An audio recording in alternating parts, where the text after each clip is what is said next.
Hey YouTube, it's Glenn from Glenn's Car Collection, and we finally have the winter setup, winter tires on the GLA 45. I went with Blizzaks and 18-inch Motegi steel wheels. Now this is actually the third season for these. These are actually winter tires that I had left over from my CLA 45. So I tried to sell these when I sold that car for the M2. Luckily I wasn't able to sell it, and when I got this GLA 45, they actually fit. There is a slight speedometer error, and there's all calculators you can do this. First thing you have to do if you're going to go to winter tires or want to know if you can use an existing set is how many lug nuts there are. There's usually either 4 or 5. You can go online, there's tire calculators, and you can figure it out. You type in the tire size, the exact size, and it'll tell you if it'll fit on your particular car. So these would fit. Like a lot of snow tires, there is a slight speedometer error. Usually your speedometer will show a little higher speed, like 3 miles an hour, as opposed to what you're really going. So if you were going 63 on your speedometer, you're really going 60. So I did the calculator with these, and it's actually a 5 mile an hour error. So when it tells me the speedometer that I'm going 65, I'm actually going 60. So that's not so bad. Maybe it slows you down a little bit, right? Actually, I forgot about the speedometer error when I had these put on. I took it to work, and then I said, wow, I don't think I'm going 50 on this block. It seems like, 45 on this street. And I was right. It was a 5 mile an hour speedometer error.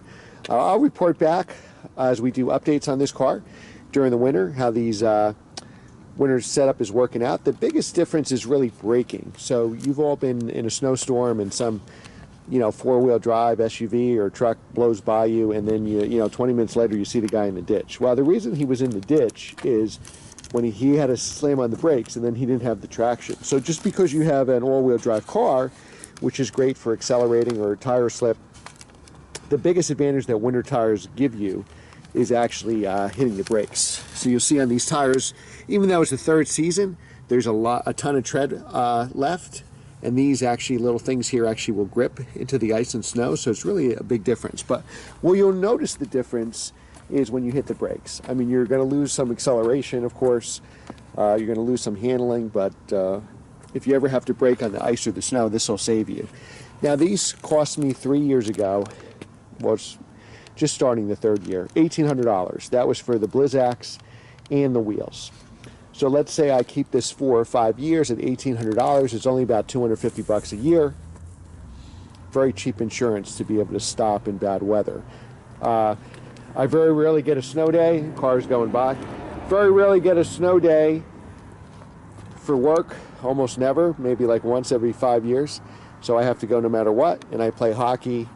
A lot of the hockey rinks are in more mountainous areas where there's a lot more snow, or more likely to get snow, so I may have to come home at midnight or 1 in the morning from hockey, and I need to get home because nobody's on the road and the roads haven't been plowed yet. So winter tires have saved me a bunch of times. And we'll do reports on how long these last. So again, cheap insurance, if you keep them 4 or 5 years, probably only comes out to about $250 a year, give or take. And you can still sell the wheels. After 5 years, you're not going to get anything for the tires, but you might even get a couple $100 for the wheels, and that'll mitigate the damages even more. So really cheap insurance to have. When I had these tires left over and it didn't look like I was going to be able to sell them, the GLA 45 was on my list, and even another CLA 45 on my list for a daily driver, just because I knew I already had a winter setup for it.